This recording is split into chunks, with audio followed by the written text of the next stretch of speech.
Namibia lies in southwest Africa. The Namib Desert stretches for almost 2,000 kilometers along the coast. To the north, the desert is crisscrossed by several dry river valleys. One of them is the Huanib Valley. It runs through the desert for several hundred kilometers and ends in the sea.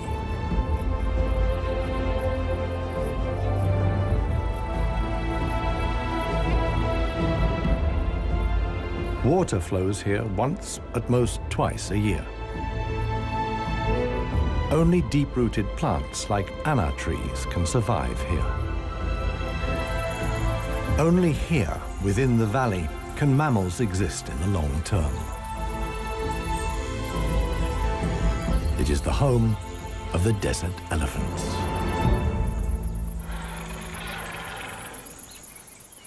In contrast to their other African relatives, desert elephants live in particularly small family groups. They are so rare and their way of life is so special that they're under the constant supervision of scientists who've also given the elephants names.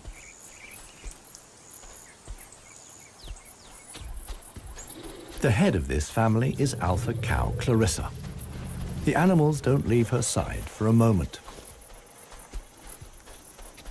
Only Clarissa knows how to survive in this extreme environment. The shoots of the anna tree are now ripe.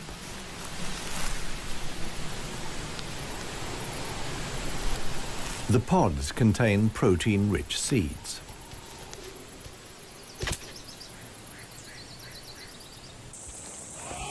Clarissa has known every one of these trees since her childhood.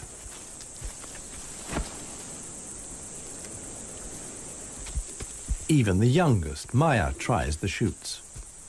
Here, however, experienced trunk tip control is required. It's easier for her to get the protein she needs from her mother's milk. Desert elephants only have half the number of calves as other elephants. The male animals stay with their mother's family until they reach sexual maturity. With mock fights, they prepare for life without the protection of the females. Adult bull elephants are loners or travel in small groups. Jappy is the most skillful of them.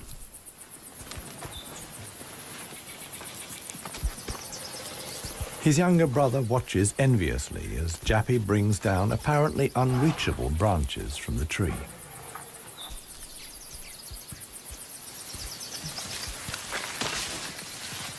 In the valley, Jappy is well known for such tricks.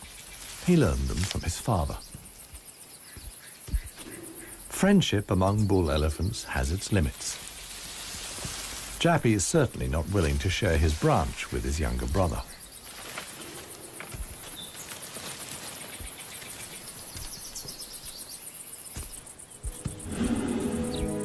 Their father, One Tusk, is now nearly 60 years old.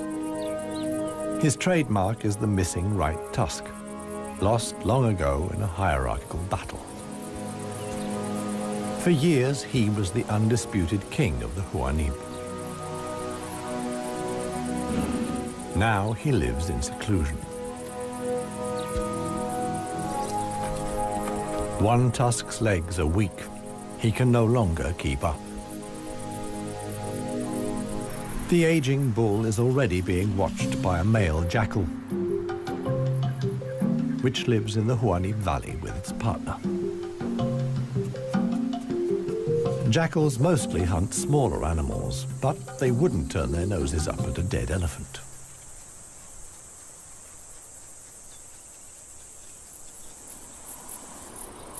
In a side valley, Clarissa has discovered a further source of food.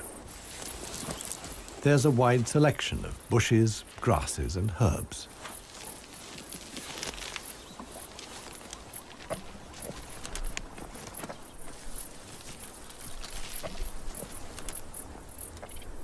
The elephant's climbing skills far surpass those of their savanna-dwelling relatives. This too is a form of adaptation to their special habitat.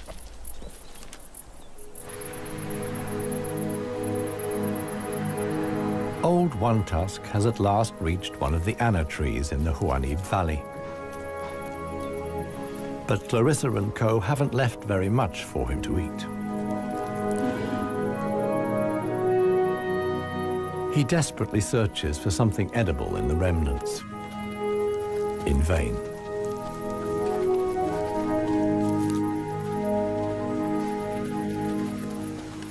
For the inhabitants of the Namib, survival is hard. They're used to going for long periods without water. Many get liquid from their food or know secret sources of water. Regardless of size, every green leaf contains a minimum of liquid worth harvesting.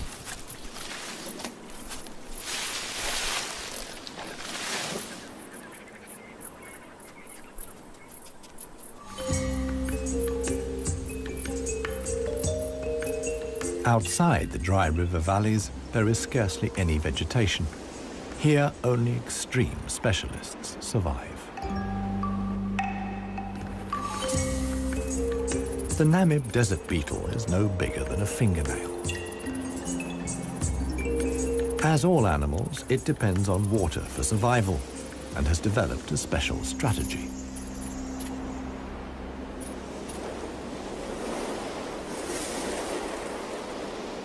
Even the tiniest traces of dampness in the air condense on its carapace. In time, a drop forms, which then flows directly into the beetle's mouth. This way of life limits the distribution of desert beetles to those parts of the desert that see fog.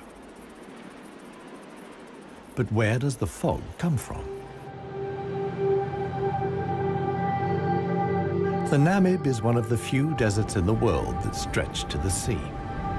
The cold Benguela current from the Antarctic cools the seawater to a temperature of 12 degrees Celsius.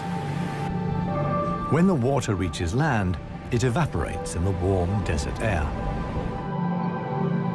Around 200 days a year, the desert is wreathed in mist, which sometimes extends hundreds of kilometers inland into the dry river valleys.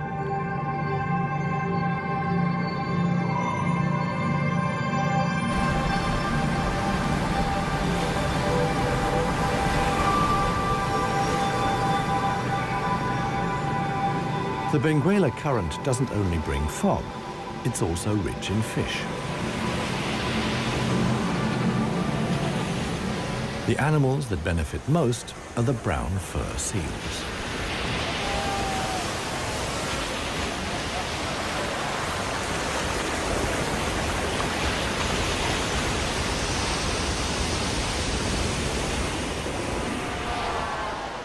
Their colonies are often home to 100,000 animals.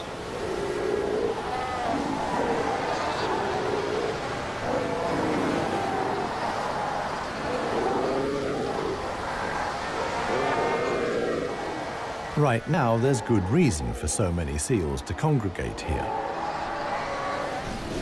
The mating season is just beginning.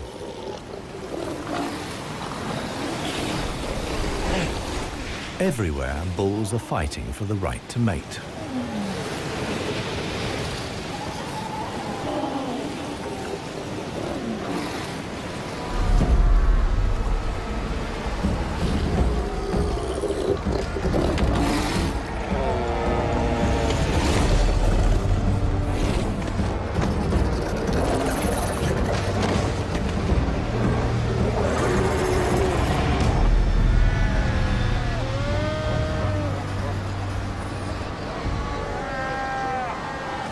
The strongest conquer a whole harem and then have their flippers full.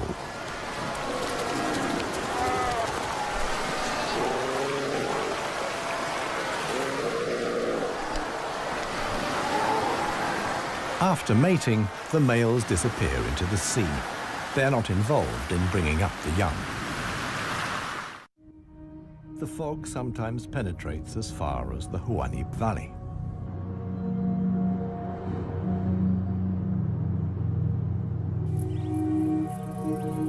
Now, even the biggest animals benefit from the moisture contained in the fog.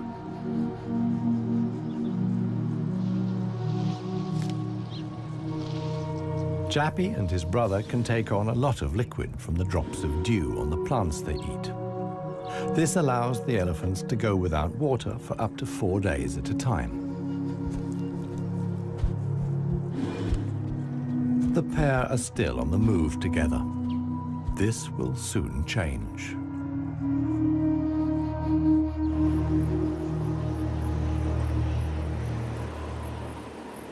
As the fog lifts, the sun illuminates a very special event. Families of elephants from other dry river valleys are on their way to the Huanim Valley. They're following the calls of their relatives, which they pick up via the soles of their feet, as via a stethoscope. More and more elephants join Clarissa's family. Some of the animals haven't seen each other for years and exchange affectionate greetings. Jappy and his brother are also aware of the arrival of the females. When it comes to attracting a cow, in a flash, companions become rivals. Once upon a time, one tusk was also aroused by all the excitement. Today, it no longer has any significance for him. He wouldn't be able to deal with confrontations with other bulls.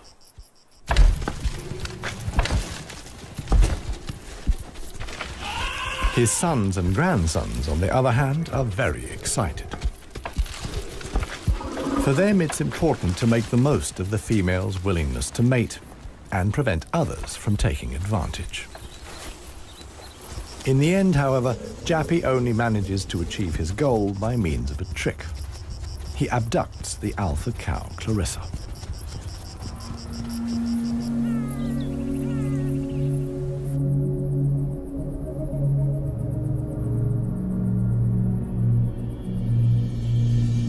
While many of the inhabitants of the valley spend the night hours asleep, this is the time of the real desert dwellers.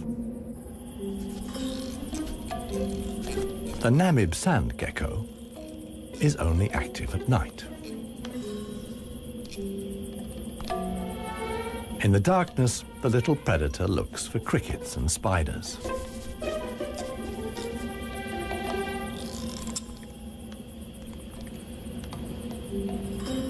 Like a frog's, its toes are webbed. This enables the lizard to seemingly fly across the dunes without sinking into the sand.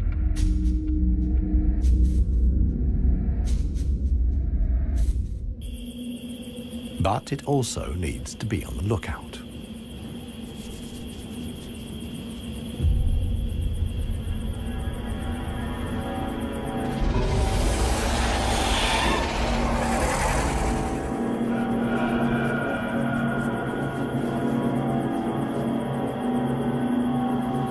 A sidewinding adder.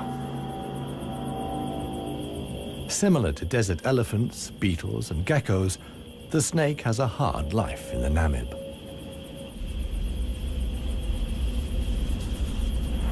It has to hunt successfully to survive.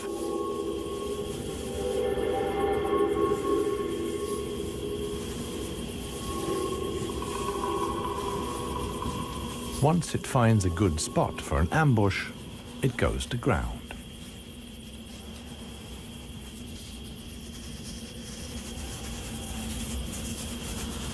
The snake is a predator that lies in wait for its prey, relying completely on its camouflage.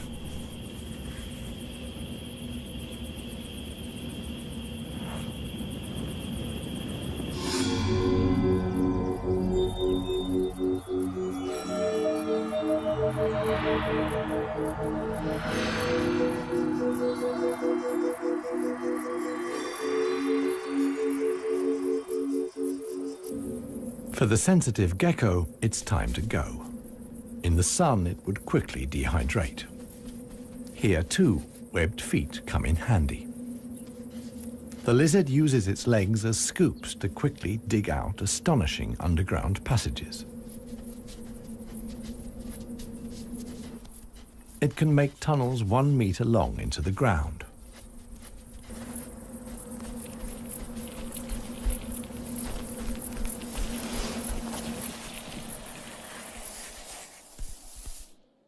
Here, it's safe. Up at ground level, another gecko isn't in quite such a hurry. With good reason. The fog is coming.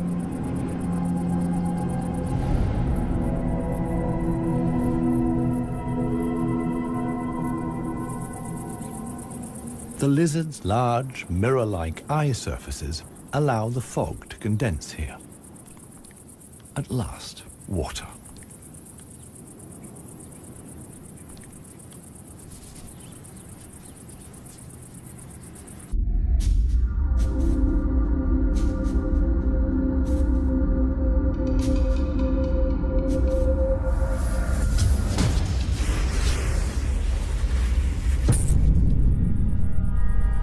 The waiting paid off. This morning, the sidewinding adder can have breakfast and get some liquid into the bargain.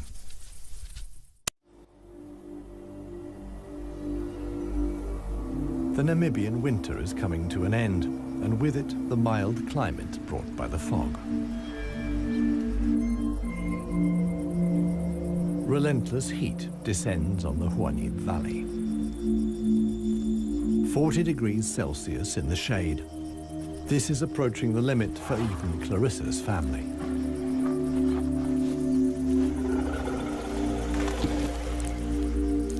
Elephants don't sweat, and so protect themselves against overheating by fanning their ears.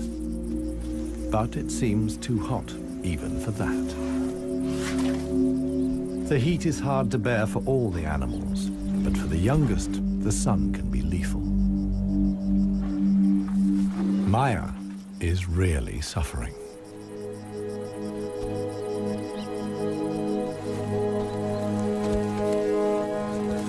One tusk mobilizes all his efforts for one last attempt at an anna tree. But he no longer has the strength. Exhausted, he withdraws to the shade. During his long life, his legs have carried him more than 400,000 kilometers. As with most bull elephants, the last few steps he will take alone. Despite the heat, Clarissa can't afford to take a break. She urges her family to move on. Desert elephants have to spend up to 20 hours a day eating 200 kilos of plant material.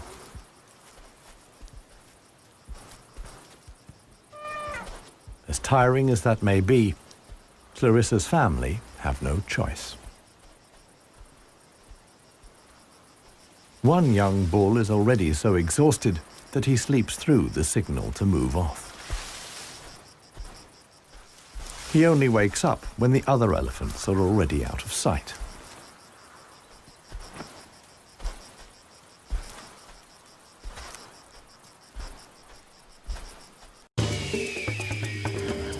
This show was created for you and your family to watch together. Welcome to Nat Geo Wild. It finally dawns on him that he really is all alone. Clarissa and the rest of the family have noticed his absence. The animals try to locate each other via smell using their trunks, which are extraordinarily sensitive.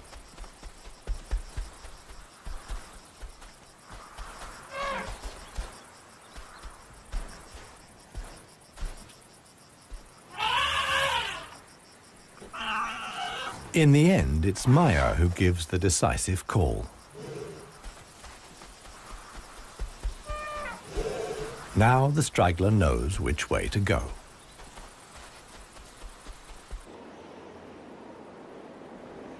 The extremely dry period shows no sign of coming to an end. 1 week later, the heat and the elephants have combined to decimate the plant life in the Huanim Valley. Vultures take up positions on the trees on the edge of the valley. Their time will come when the other animals can find nothing more to eat.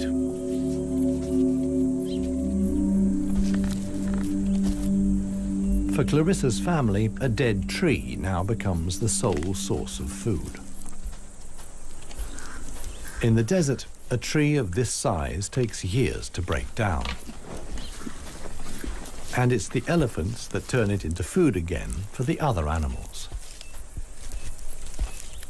They themselves only use 60% of what they eat. The rest they excrete undigested. In this way, they distribute seeds, like those of the anna tree. Some animals, like the helmeted guinea fowl, take the majority of their food from what the elephants deposit. In times of scarcity, even the Huanim Valley baboons look for something edible in the elephant's dung.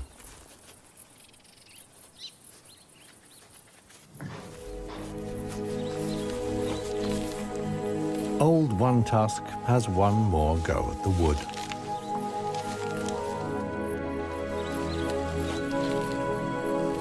But elephant molars only grow back 6 times. One Tusk's teeth are worn out, and his attempt to eat wood the way he used to is doomed to failure. In other parts of Africa, older elephants seek out swamps where they can live for a while longer on softer leaves. Here, there is no such possibility.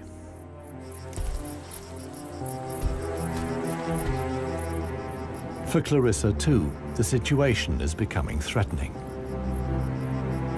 She and her family must leave the valley and seek food and water elsewhere.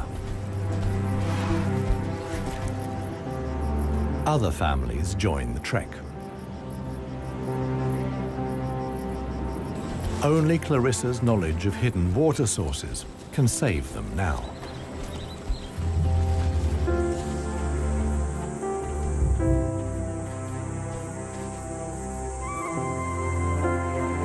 Scarcely any animals are left in the valley. Even the jackals are leaving. In their search for food, they will move along the Huanim Valley until they reach the coast. Only One Tusk is too old and too tired for the trek. The one thing that could save him now is rain that would let soft grass grow. With this slim hope, he remains behind.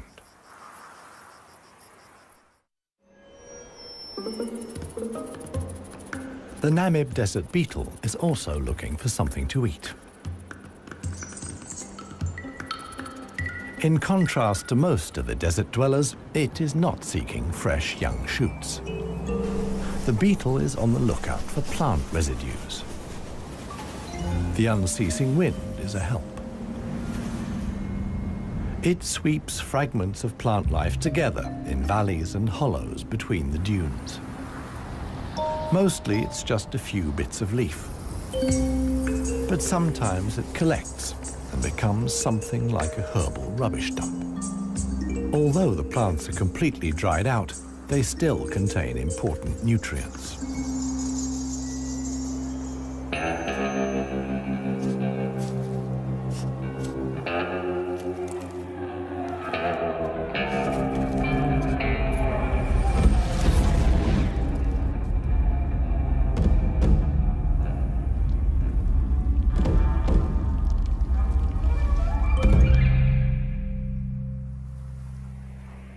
The Namakwa chameleon is one of the most dangerous hunters in the Namib desert. For desert beetles, at any rate. But the beetles don't usually make it quite so easy.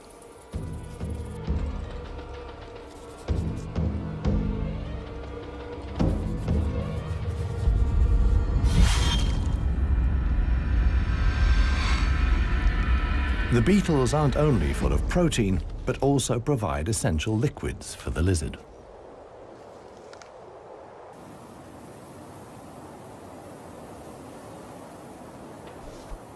Namaqua chameleons are the biggest reptiles the Namib can support. In contrast to the mammals, they can't undertake long migrations to look for food and water.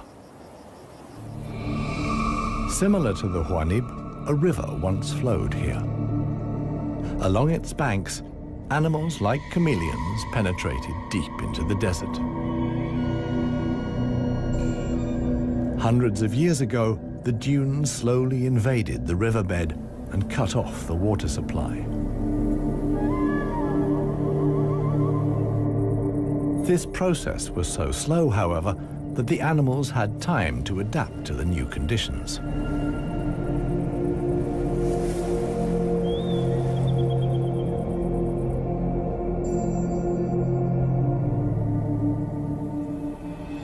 The mammals didn't need such a long period of adaptation. Their ability to migrate over long distances enabled them to conquer the desert much more quickly. The pair of jackals will soon reach the coast.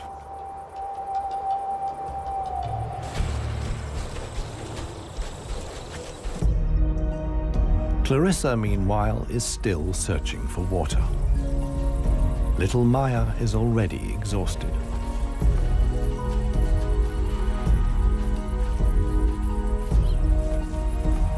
The group has to keep stopping. The animals are reaching the limits of their strength. Clarissa can produce less and less milk for her daughter. Suddenly, a commotion as Maya sinks to her knees.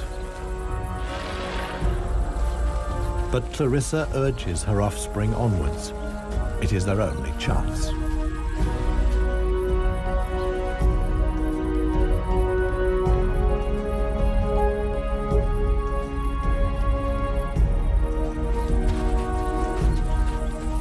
As dusk falls, they finally arrive.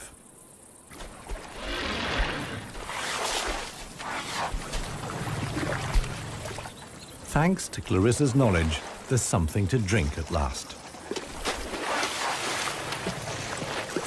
Adult elephants can get by on 100 liters of water a day.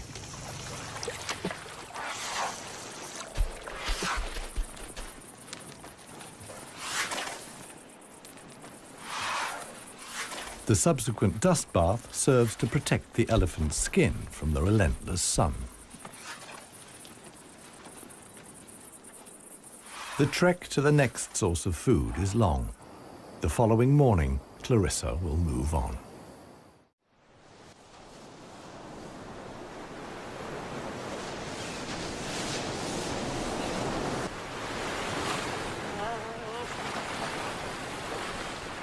The jackals have finally reached the sea and move southwards along the coast.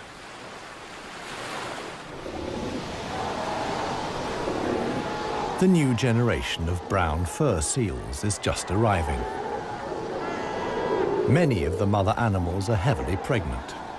This young mother hasn't long to go.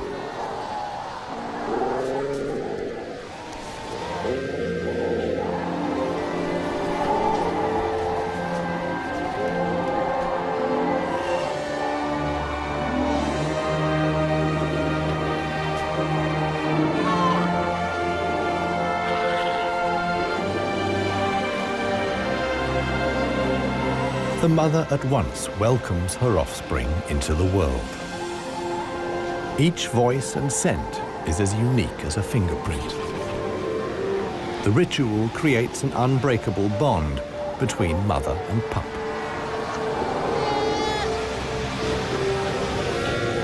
Directly after the birth, the pup has to be suckled.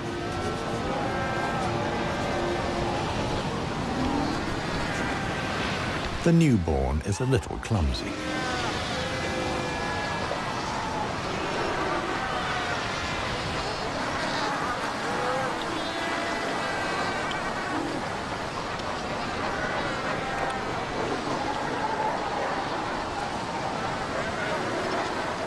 The young mother is not alone.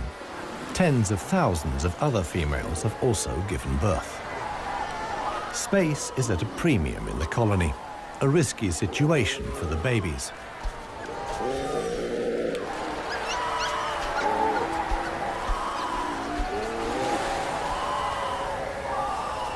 To minimize the danger, the seals organize a kindergarten. Many of the mother animals leave their newly born pups here.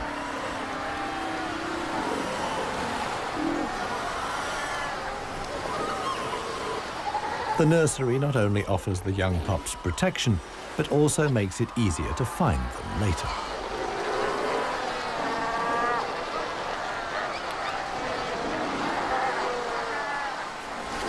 The mother seals have to go out hunting every day to make sure their milk is nutritious enough for the young.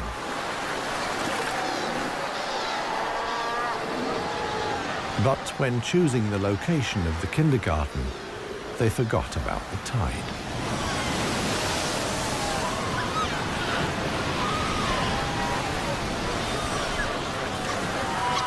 The pups fight desperately against the onslaught of the waves. The baby is washed out to sea, along with the other newborn seals.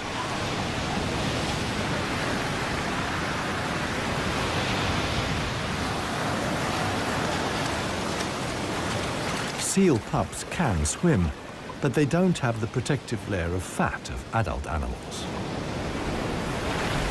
The pup fights for survival. Another is slowly but surely losing the battle. Within a few minutes, the pups are so exhausted that they can no longer keep their heads above water and drown.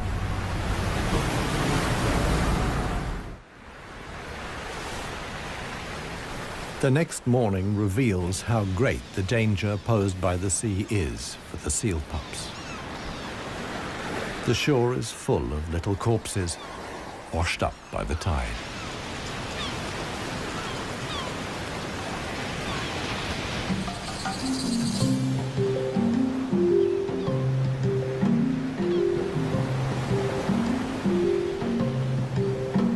The jackals from the Huanib.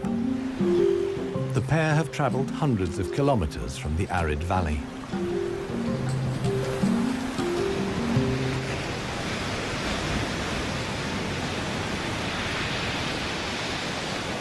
The seal colony is now their only chance of food. Jackals aren't choosy.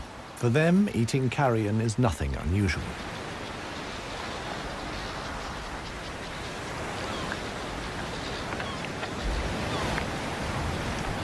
They'll be spending the coming weeks at the seal colony.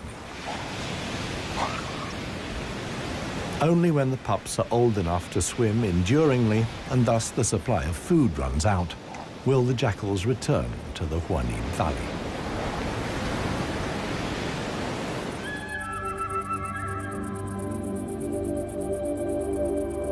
It's not only the jackals that undertake such long treks. The other inhabitants of the Huanib have a long way to go.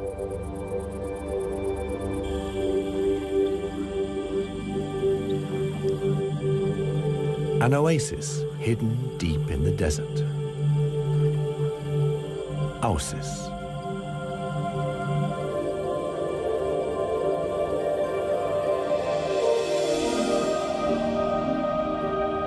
It lies like an emerald in the middle of the desert.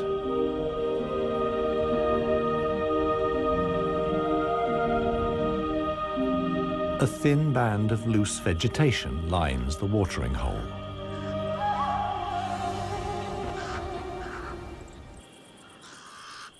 The pied crows are getting worked up about something. Visitors. Big visitors. the legendary desert lions. Desert lions are so unbelievably rare that scientists have fitted them with transmitter collars so that the big cats can be monitored and protected. Two females have taken up positions in the undergrowth with their young. The experienced predators know that it's just a matter of watching and waiting. And indeed, many animals are making their way here. The oryx's numbers have thinned noticeably. Some are lagging far behind the main column.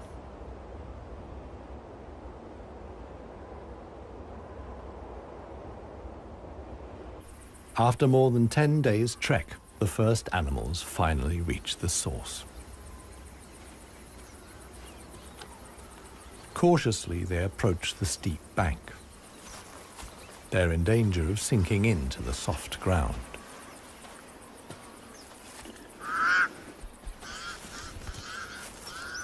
The pied crows sound the alarm again. The lioness's patience has been rewarded. They've caught one of the stragglers. One lioness keeps the oryx in check on the ground. The hunting lioness is completely exhausted. Fighting the antelope has taken the last of her strength.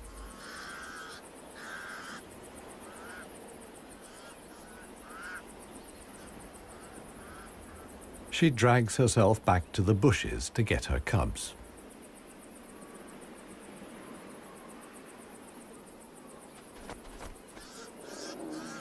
The other lioness keeps the pesky crows at bay.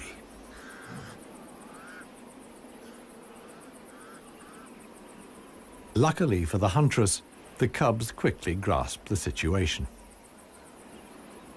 They can hardly wait to get their teeth into some fresh food. All the animals here are fighting for survival. The lionesses won this round. They've enough food now to last the coming weeks.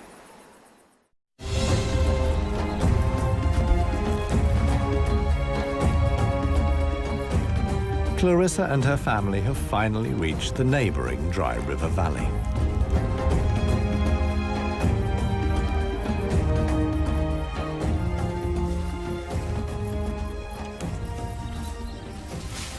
The experienced cow knew instinctively that in times of drought, there was some precious greenery here to feed on. The exhausted animals can at last fill their stomachs again.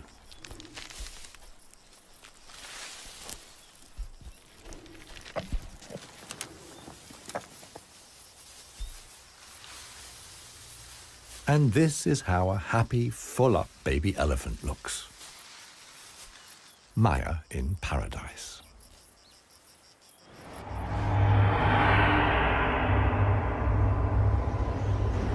A strong wind blows in from the coast, and sandstorms form in the hinterland.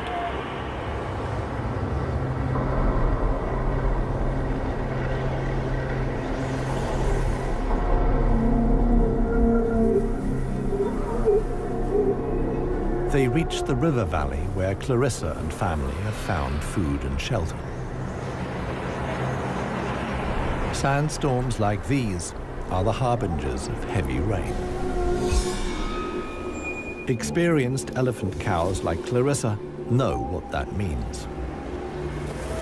As soon as it rains, the dry river valleys will be turned into raging torrents that wash away anything in their path. Imminent danger for the family of elephants. Time to move on again. Now the safest place to be is outside the valleys. How right Clarissa was can be seen the following day. Water in the Dry River Valley. Only every 10 years or so is the rain strong enough for the flood wave to reach the sea.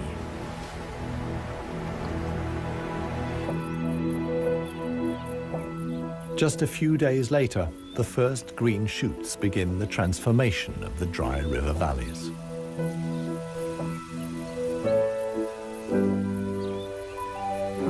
The Huanib Valley, too, is bursting with new life as the first exiles return.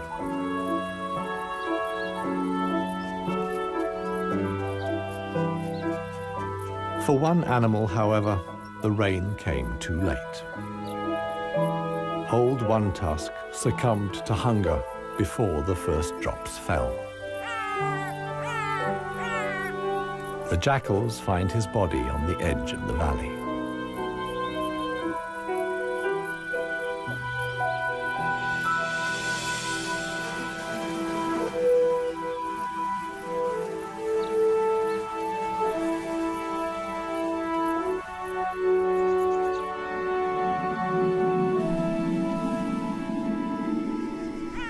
The jackals don't approach the body until evening. And thus, the circle of life is complete. The next morning, long unheard calls echo through the valley.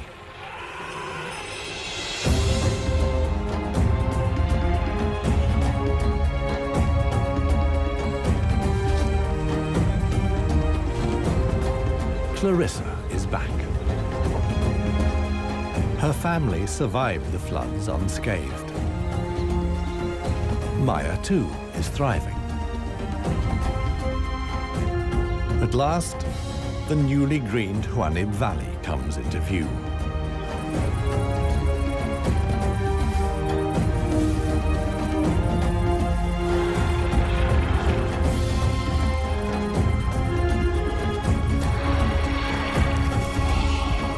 Clarissa's family is home again.